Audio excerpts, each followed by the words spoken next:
likes you. He likes you.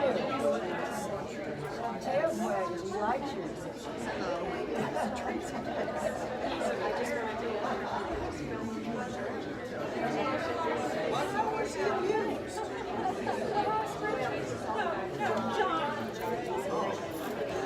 Well, they told me to go over and see Dr. Meg. Hi, I'm Lois Frail. Dan sent me over because I felt like you from church, and I'm assuming if I can move my wrist, it's not broken. I mean, it's, you can see it's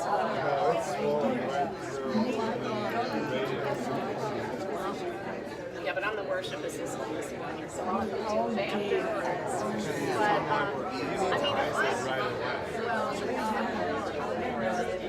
I mean, it must be borderline sociopath. I mean, it hurts when I do it, but yeah. Okay. I don't care about that. I'm leaving for your Friday, so it can't be broken, that's all. No, I don't either, but I have osteoporosis, so I get nervous if that ever happens. Well, I do my exercises. To acidic. Okay. I had osteoporosis, and a couple of years ago, I changed from, I'm 91 years old, and I got off of all meat primarily vegetables, a few grains and beans. Love your topic. Thank you. Well, I should talk to you sometime. Yeah, let me give you my call. Okay. Because if you really want to get rid of that osteoporosis, it went away. I was able to reverse it. Wow. Because I've been doing my, I do, a couple times a week I do weight bearing. I said to my husband, and we actually do this one with our wrists, and I said, well, I'm doing my exercise. Okay. Well, my vegan friends will all be happy. Yes, and so will the planet. Yes, I know. And so will all the abuse. Yeah. Thank you. Thank you so much. Where are you from? Thanks. Nice meeting you.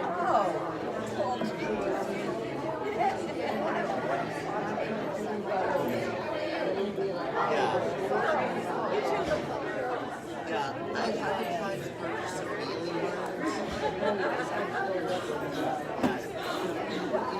farm them very easy. Although you can get snails right out of your yard, just feed them for a few days and pack all the bad stuff. They do that. Snail. Well, they get lettuce.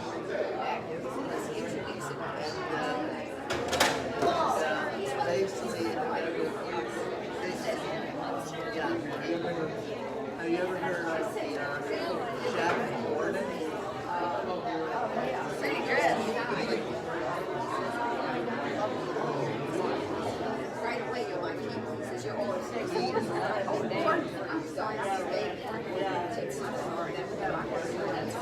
Yeah. You know that British chef who's the best in the world?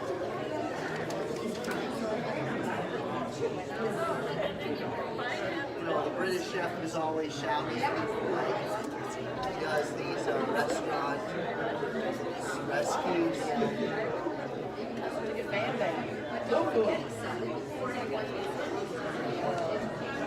Oh, he did a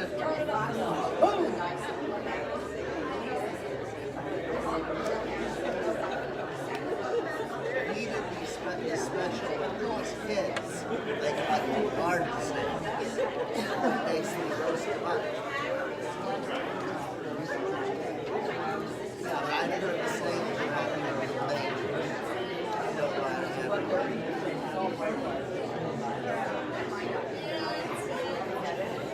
yeah, this was a great one.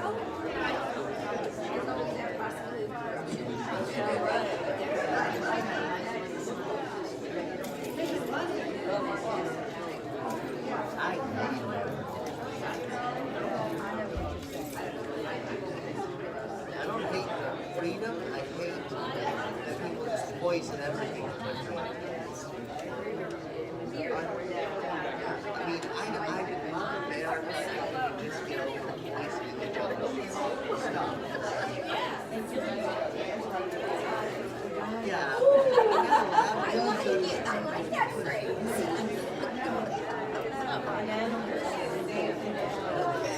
Yeah, basically the animals definitely has to stop.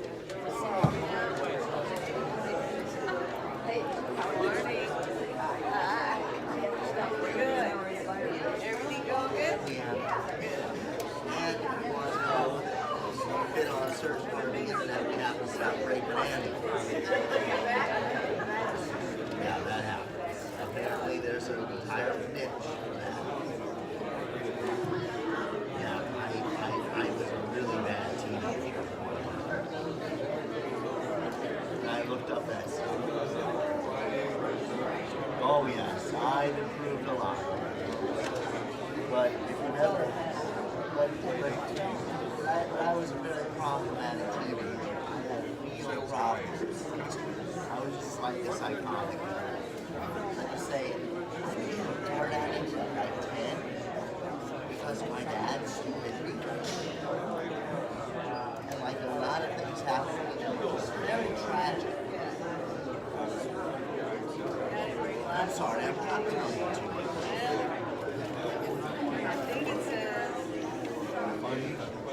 Hopefully, basically my dad was around when I was a child. I got woken up on my journey. Eventually, I just faced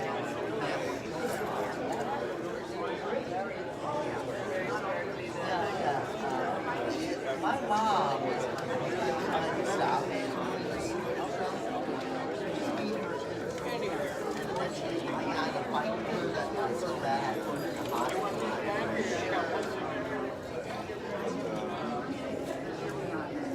Oh yes. That was like 20 years ago. No, it was 10 years ago, sorry. I was 20. I had real problems. Hello.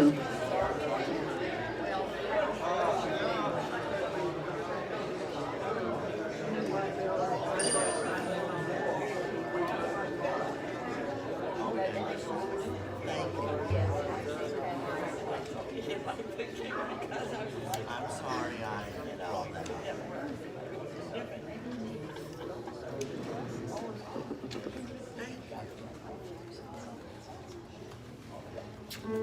Thank you.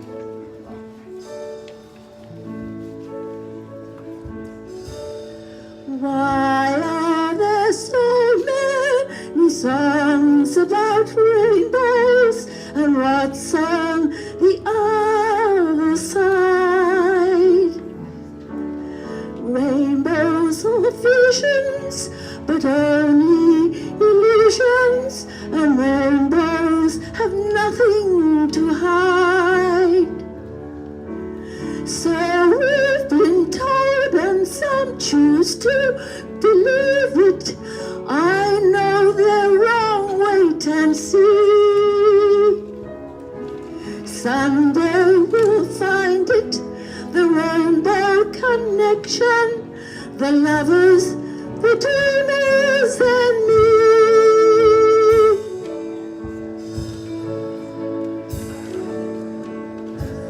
That every wish will be heard and then answered, and wish on a morning star. Somebody thought of that and someone believed it.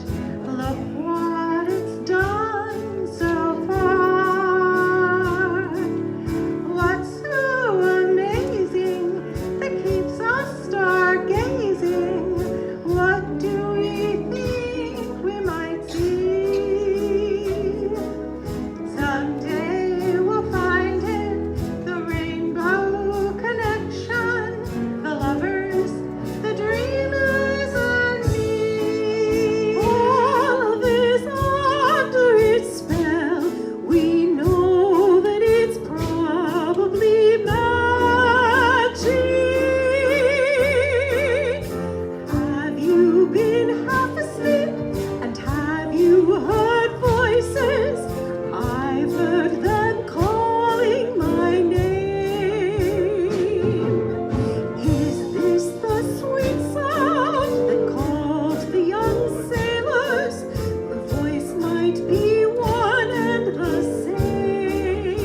day we'll find it. The rainbow connection, the lovers, the dreamers, and me. La-di-da-la-di-da-do, la-la-di-da-da-di-da-do.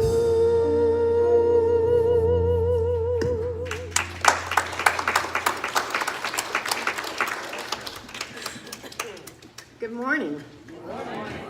Welcome to the First Universalist Unitarian Congregation of the Palm Beaches. I'm Lois Friel, and I will be your worship assistant this morning. Our progressive, welcoming, inclusive, and judgment-free congregation is a liberal religious community of diverse and free-thinking individuals. We come together to seek truth, spiritual growth, and social justice. As people who learn, love, share, and serve together, we welcome all into our family. This morning's call to worship is going to be reading 496 in your hymnal. And we're going to read that together.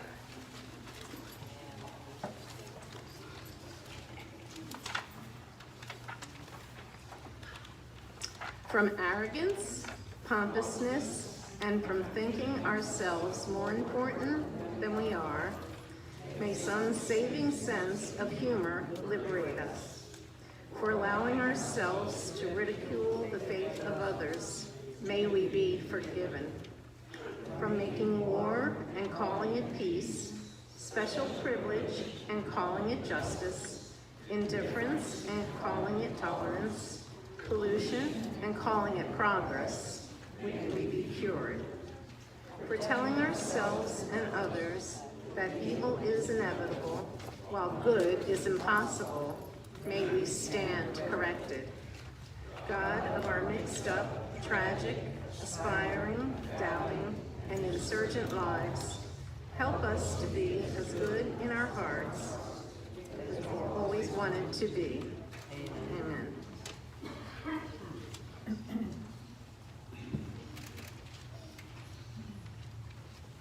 Good morning, everyone. Good morning. It is great to be back from vacation. Tess and I had a wonderful time. We spent most of the week in Atlanta with my oldest daughter and her husband and did all the great fun things in downtown Atlanta. Spent a couple weeks ago on Sunday worshiping with the UU congregation in Atlanta, and that was a really good experience. Last weekend we were in Savannah and had a wonderful time there. What a beautiful, anybody been to Savannah before? We could do like a whole trip to Savannah. And last Sunday we were at the UU congregation in Savannah, and I found out that the guy who wrote Jingle Bells was a member there. So how cool is that? There's a gigantic, one of those historical markers that they put out? There's a historical marker that talks about his life and that he was a member of the church that's right across the street, blah, blah, blah, blah, blah. Really, really super interesting stuff. So it was a great vacation and wonderful to be back. I do want to just share a little content trigger warning for today. It is Sexual Assault Awareness Month, and that's going to be the focus of our service today. And if that's an issue for you, please feel free to excuse yourself if that's something that might be a concern. And part of what we do during Sexual Assault Awareness Month is we wear a lot of teal because that's the official color. So some of you are accidentally wearing teal today. Some of you are on purpose wearing teal. Some of you may see someone who randomly has teal ribbons on his or her thumbnails and toenails. And it's to honor and to celebrate Sexual Assault Awareness Week. As we come together each week for worship, we light our chalice, which is the longest standing symbol of Unitarian Universalism. Our chalice symbolizes the light, the warmth, and the flame of truth that brings us together from our various walks of life and our various experiences. So as Lois lights the chalice today, we invite you to stand and sing Come, Come, Whoever You Are. You'll find the words in your order of service and remain standing for our affirmation. So we invite you to stand with us as we sing.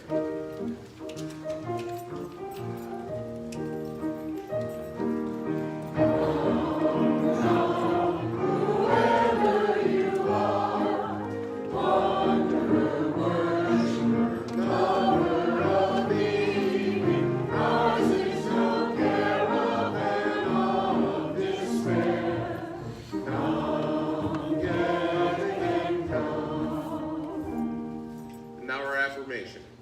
Love is the spirit of this congregation, and service is its law.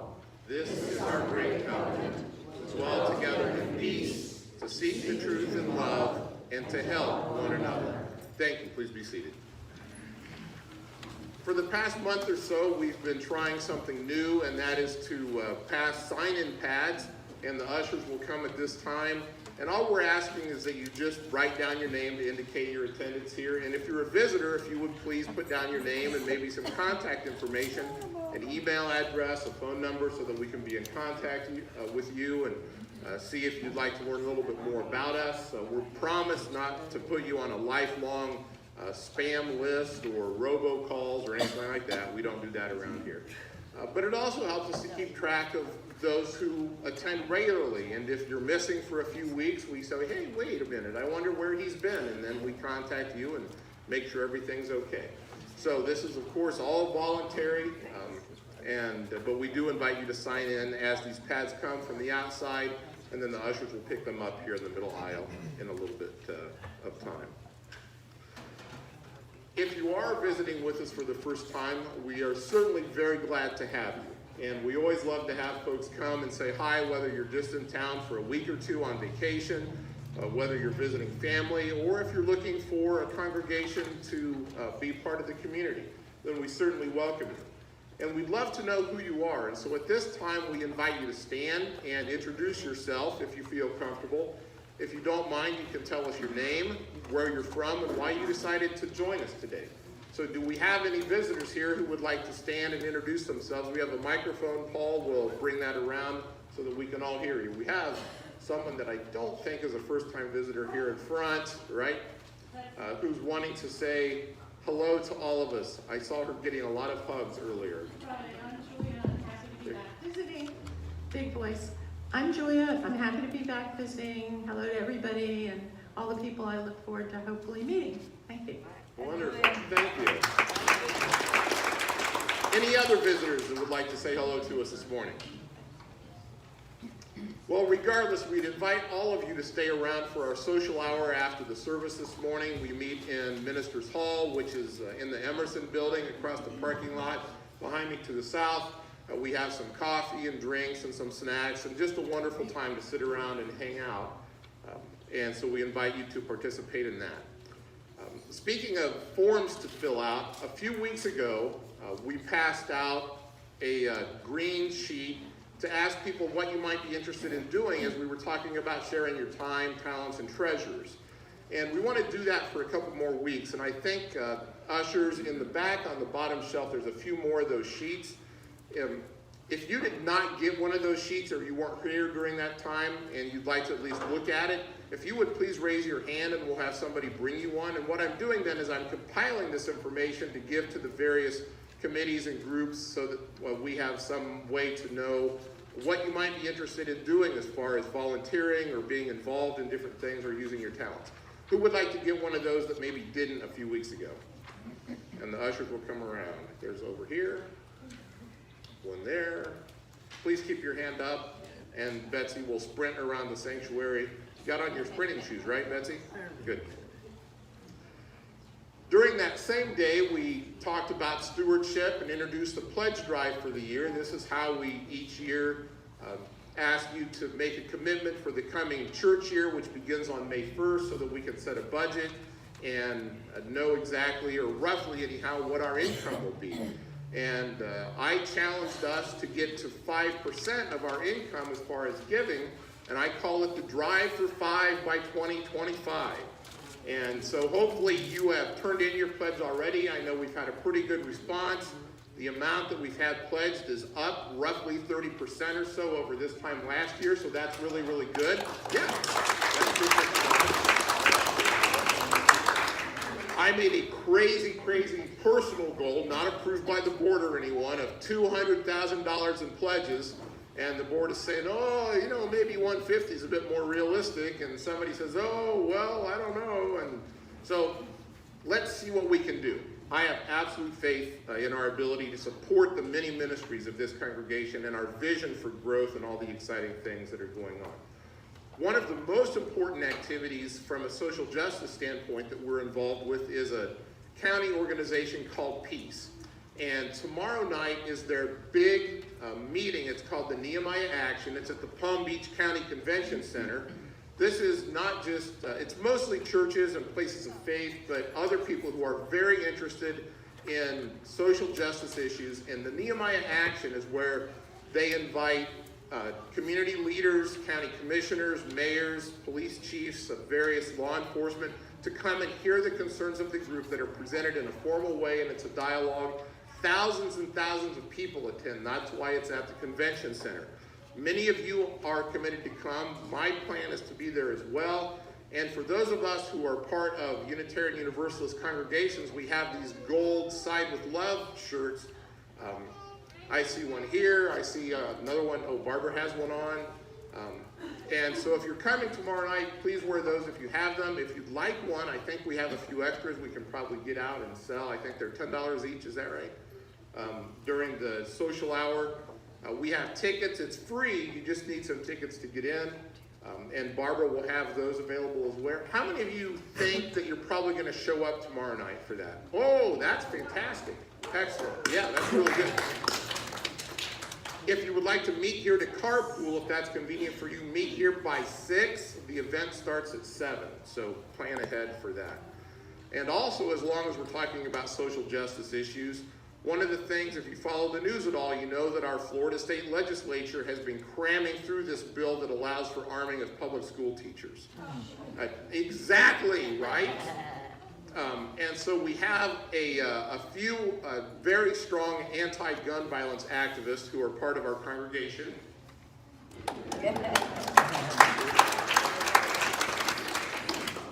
And they are organizing as many people as possible to contact our state legislators and say, this is bonkers. It's a terrible idea. It's not going to work. It's going to put our children in more harm's way than it is going to help anything. But we know that the funding of the NRA is driving this, and it's been plowing through all kinds of committees. It's going through the final committee, which is appropriations, before it goes through for a whole vote. The Appropriations Committee is scheduled to vote on this, we think, Wednesday. We're asking you to contact your legislators.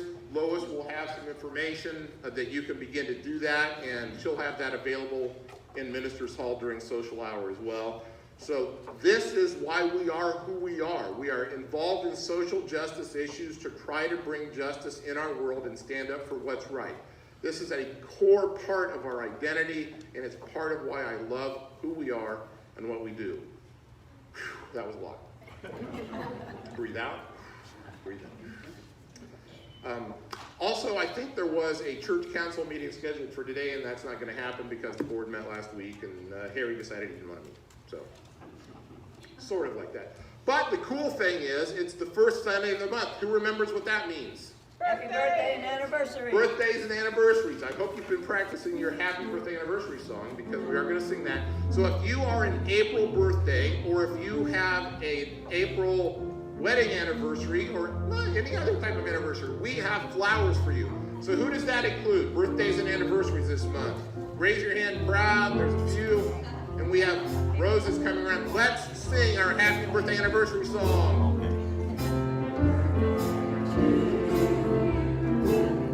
Happy birthday anniversary to you. We're jazzing it up. Happy birthday anniversary. Happy anniversary. Happy birthday anniversary to you. I like the jazzy versions of our songs today. Super. Did everybody get one every birthday, April birthday and anniversary? Are we good? All right. Wonderful. Our first hymn, our first song this morning is This Little Light of Mine. I know it's familiar and it's wonderful and it's filled with all kinds of great, wonderful spirit, and that's what we like. You're going to find the lyrics in the order of service. We invite you to stand if you'd like and join us as we sing This Little Light of Mine.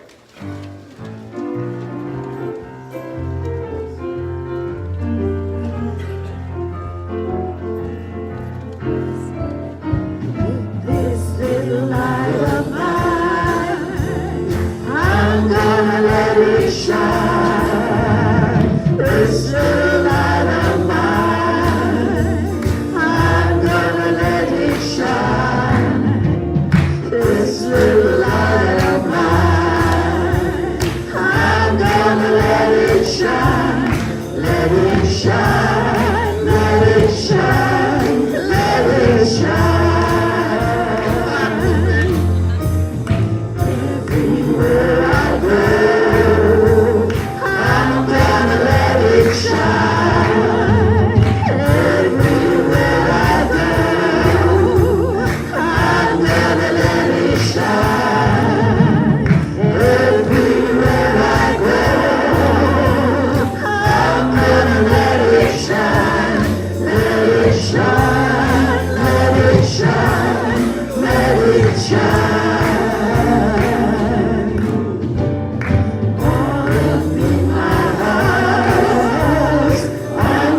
Occasionally, we take time during a service to recognize and introduce our newest members, and today is one of those times. While anyone can become a member at any time, this ceremony is our way of formally and publicly welcoming our new members. First, as we do this, let me invite the members of the board to come forward and shake hands and greet the new members as they come to the front. So all of our current board members, please come up to the front, please. And as I call your name, this is the list of folks we believe in the past few months have become members of the congregation. If you're here, please come up so that we can recognize you. Daniel and Rachel Melcher, Robert Streb, Deborah Fairchild, Steve Pock, Diane Curry, Robert Maloney, Jesse Meadows. Bring the kids too, we love to see the kids. Arthur Morrison, Rhonda Lerner, Ellen Grace, and Helen Starr.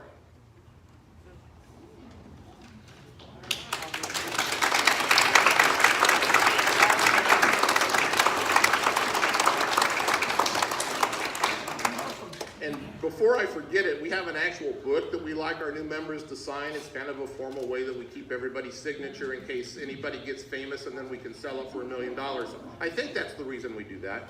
If you have not yet signed the book, it'll be available after the service, so please, you can see someone on the membership to do that. It is certainly a joy to welcome each of you as a member into our community.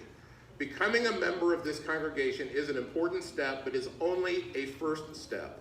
I encourage you to grow your spiritual life and to explore and share your unique gifts with us as you grow.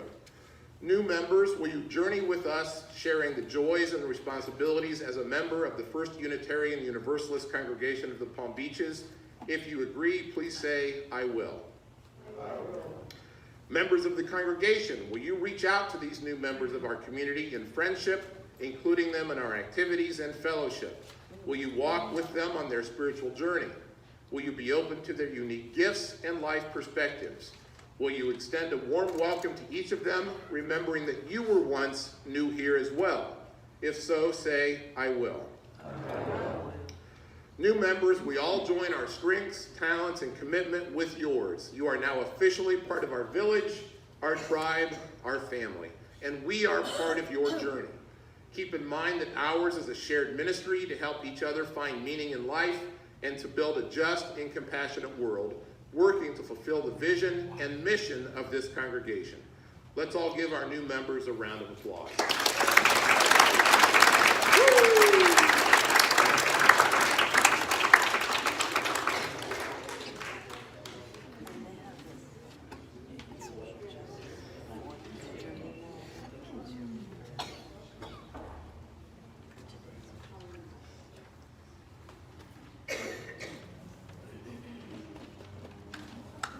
We forgot who? Rhonda Kessler. Wow. Sorry, Rhonda.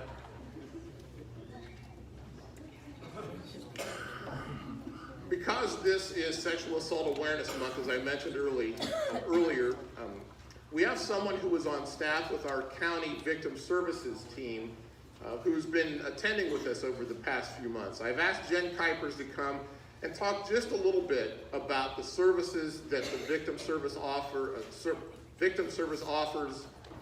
offers. Jen.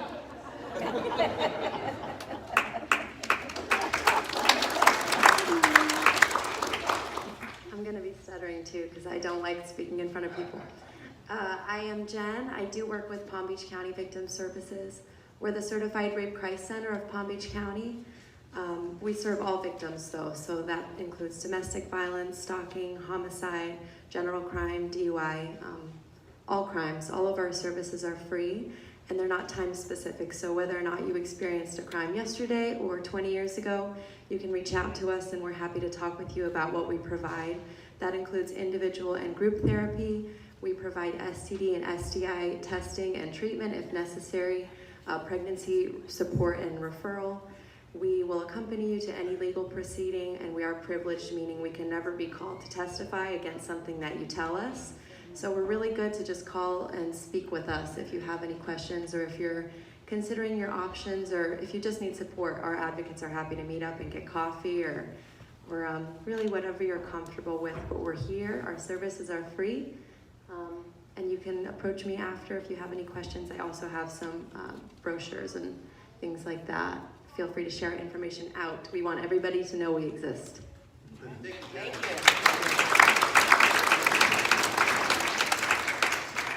I was thrilled when I found out that Palm Beach County funds an office just for victim services.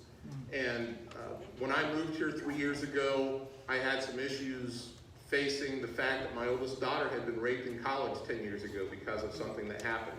So I went and did intake, and they provided free counseling services for me, at no cost, confidential, totally anonymous, and it was a really good experience. All for free, all funded by the county. It's amazing. So please take advantage of those services for any type of crime victim.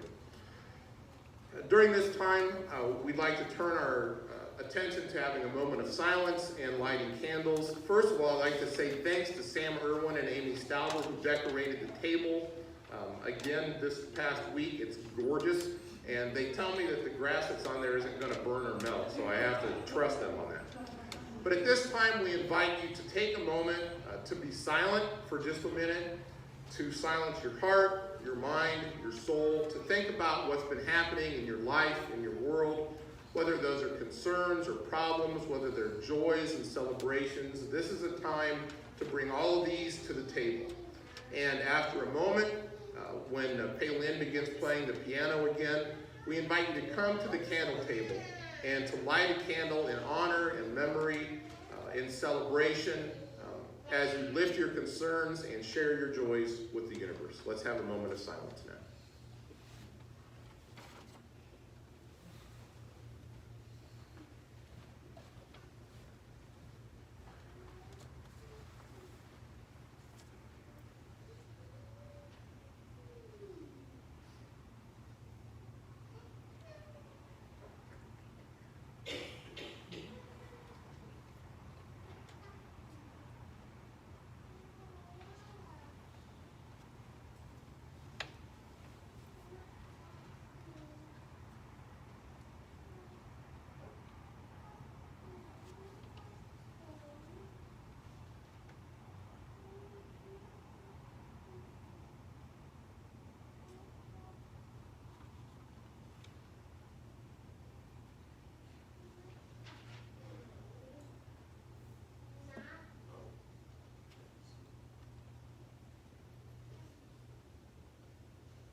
David Chalkman is our RE leader today, and at this time we invite all the children to attend our RE class.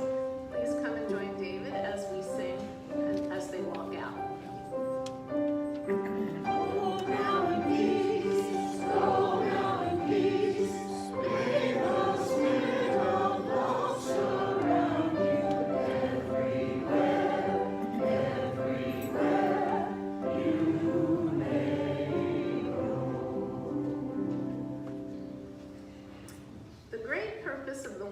Faith traditions is to bring humanity closer to the divine by acts of creation and compassion. The purpose of this congregation is to encourage all who gather here to grow more and more generous in both spirit and in action. Each week we take an offering that allows us to exercise that all-important generosity of spirit, an offering that supports this congregation and our many ministries.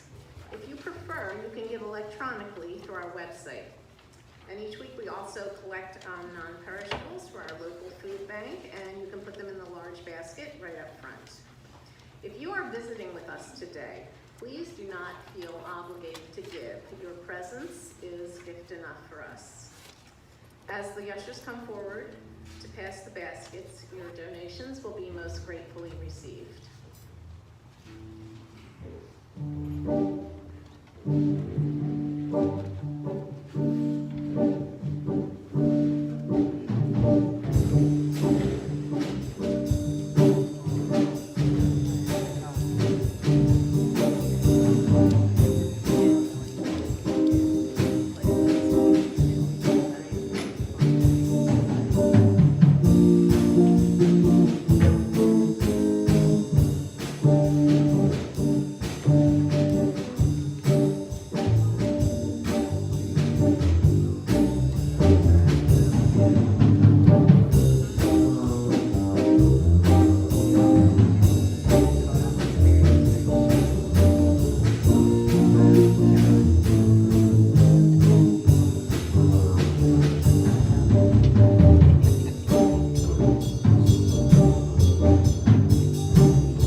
part while I was away?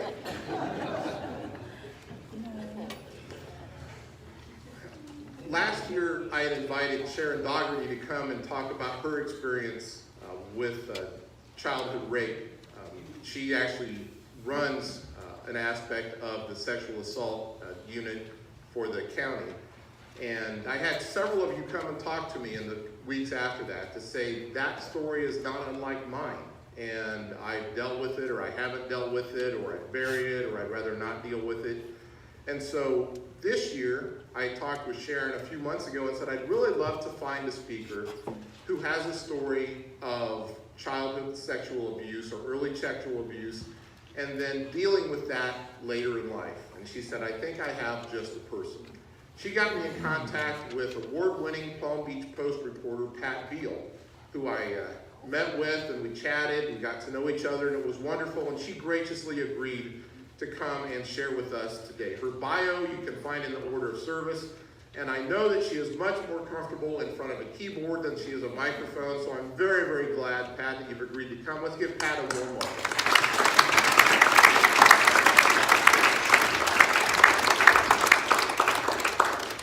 Oh, that is so true, and that's why I have these printed words in front of me.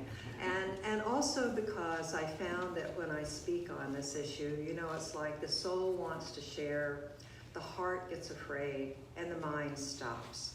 But then I reminded myself, I'm going to be with Unitarians. There's nothing I can do that I will be judged for today.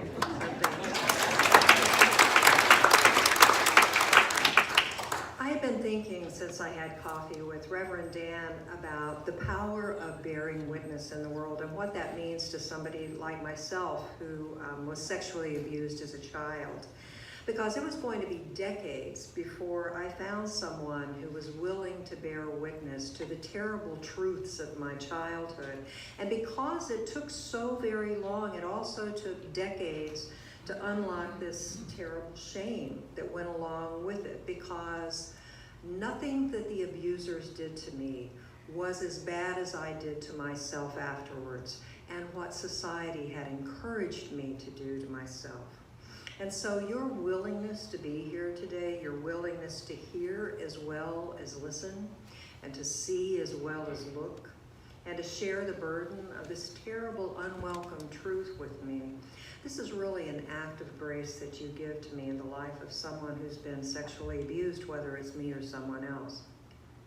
And I'll tell you that my truth and my story is about despair, and it's about grieving, and it's about rage, and it's about awe, and it's about connection, and mostly it's about hope, the thread that pulls us forward every day. And that's the story I want to share with you today. And it's not because my story has any more resonance than anyone else's, but simply because it doesn't have any more resonance than anyone else's. The sheer numbers of people who've been abused mean that there's not a person sitting here today who hasn't been touched by sexual abuse in some way, shape, or other. And you may not even know it, because so many of my brothers and sisters in abuse are silent, or they're just not ready to acknowledge the damage done. And in telling my story, I hope to bear witness to theirs as well. So, I was a very rambunctious, a very rebellious, a grinning, tree-climbing, book-reading kind of girl. And I never remember being afraid of anything real. Not at 5, when my unsupervised strolls in a tiny Texas downtown horrified my future stepfather. Not at 8, when I would crawl under barbed wire to get a closer look at Brahma bulls locking horns. Because all of that was my brave world. But there was one more thing. I knew the secret thing that the grown-ups knew. I knew the world had no floor. When I was little more than a toddler, a neighbor's sons took me for a walk. Only part of me came back from that walk. And so what did I know as a child? I knew that I could be tucked in for the night, my knuckles white with prayers. I knew I could pull 3 milkweeds to chew on, and in an act of generosity give one of my friends 2. I knew I could forgive the blue-eyed Nazarene of my Sunday school classes for not showing up to smite the wicked when I knew they needed to be smoked the most. I knew there would be nights when the world was going to open up its maw and call my name, and no sun would be strong enough to thaw the sick chill in my bones. And I knew all that because I knew that in a world with no floor, even a good child, even a prayerful child, can fall and fall and fall, and nobody will see how far. And it wouldn't be any good to go and cry about it either, because I knew no grown-up was going to fall with me and shine a light on that dark place, because that was the other part of the secret. The grown-ups were scared too. You know, years later I thought maybe acknowledging the existence of child sex abuse is too much like staring at an angry sun. Maybe we just all needed to close our eyes from time to time. Because I would be 22 years old. I would be standing in a mirror, adjusting my crocheted mini dress and putting on my platform heels and getting ready to go out. That was the first time that I ever heard anyone say out loud that childhood sexual abuse existed and that it was wrong. And it was on the Phil Donahue show. And everybody in that TV audience was appalled and shocked, and as the issue kind of picked up steam culturally during those years, everybody was appalled and shocked, but they shouldn't have been. because there are lots and lots of numbers out there on this issue, but here's one of the better ones. 1 in 4. 1 in 4 American girls have been abused by the age of 17. And that 1 in 4 does not count American women raped as an adult. It does not count my friend from high school who was drugged and raped at a frat party in her first few weeks at college. It does not count my other high school friend struggled to keep her job when her civil rights attorney boss cornered and groped her repeatedly. And it does not count the 1 in 20 men suffering right alongside of us. You know, for many, many years, the reality and frequency of child sex abuse was caught up in the recovery false memory controversy. I'm sure we're all familiar with that. But really, it's been society, not an individual, that has had this collective amnesia, that has chosen what to remember and what to forget. And that's why we seem to come back to sexual assault almost generationally, where it's discovered all over again and the horror is new all over again. And then we find a reason to forget about it all over again, which enables it to continue all over again. I never lost my memories of abuse. I remember everything. I can tell you every word that was what's said. I can tell you the quality of light in the rooms. But I did do this. I took those memories and I went into the attic and I put them into the bottom of a chest in the attic. And I covered them with blankets and I locked the chest. I moved the chest to the darkest corner of the attic. I threw a few boxes over it. I turned off the light and I bolted the attic door on my way out. It was a coping mechanism. It was a survival mechanism. And it also enabled me to tell myself all 4 of the great lies that those of us who are sexually abused typically use to cope. And here's how they go. See if you remember them. 1, it was a long time ago. 2, he didn't really mean to hurt me. He's not a bad person. 3, it wasn't that big a deal. 4, I'm fine now. My friend took me for a birthday dinner in a French cafe a few years ago.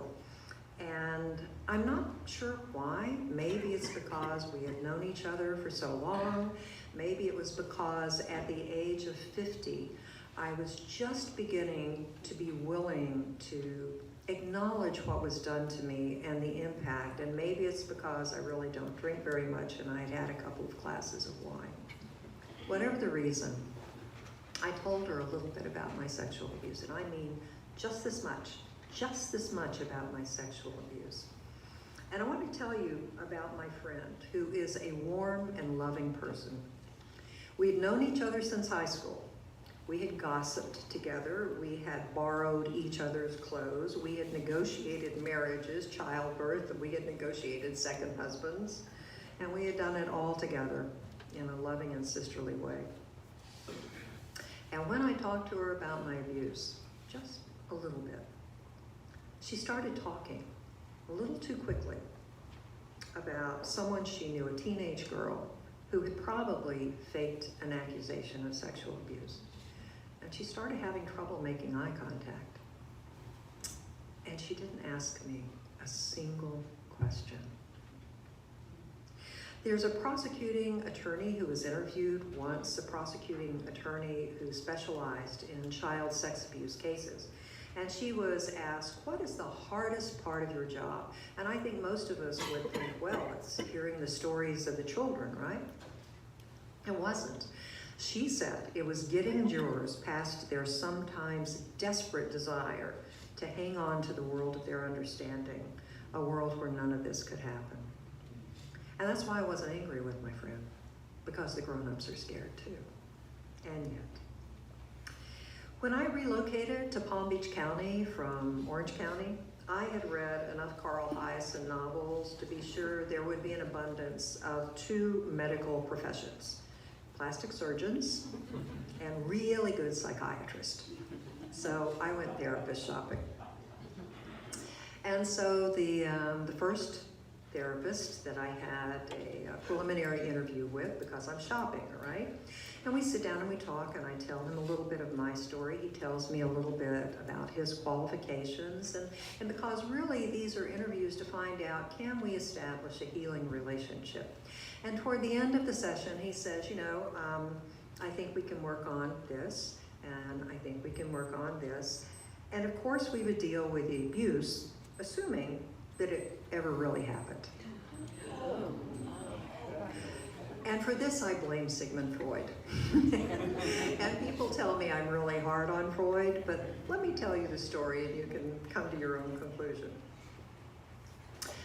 Freud was very ambitious, and as a young doctor, his reaction to hearing multiple female patients tell him they had been touched by their fathers was, these young women have been touched by their fathers. And he wrote this up, and he presented his findings. And he almost got run out of town on a rail. His peers did not want to hear it, and pretty soon he didn't want to say it. He changed his mind. And here's the letter that he wrote to a friend. You will recall an interesting episode which caused me many distressing hours, he wrote. Almost all of my women patients told me they had been seduced by their fathers. I was driven to recognize in the end that these reports were untrue. These hysterical symptoms are derived from fantasies.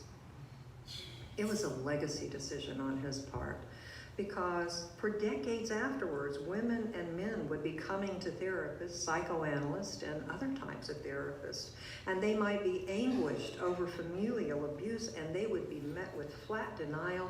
They must have made it up. It must be a fantasy.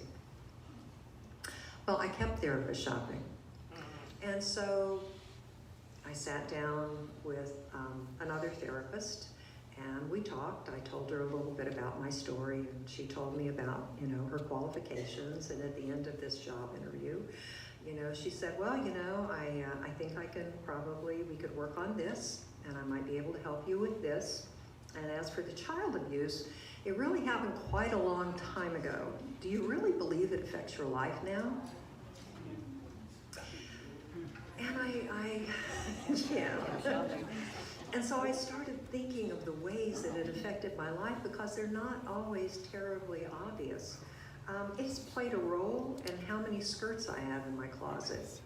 It's played a role in where I vacation, whether I eat in public, what I eat, and what I fear, because if you grow up as a child knowing that danger can come from anywhere at any time, then everything is equally dangerous and everything is equally safe.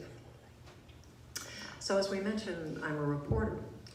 I walked alone into a race riot once where reporters were being targeted. Twice I had people pull a gun on me. Once a convicted killer and drug dealer tracked me from Pensacola to my little pink home outside of Orlando. And I will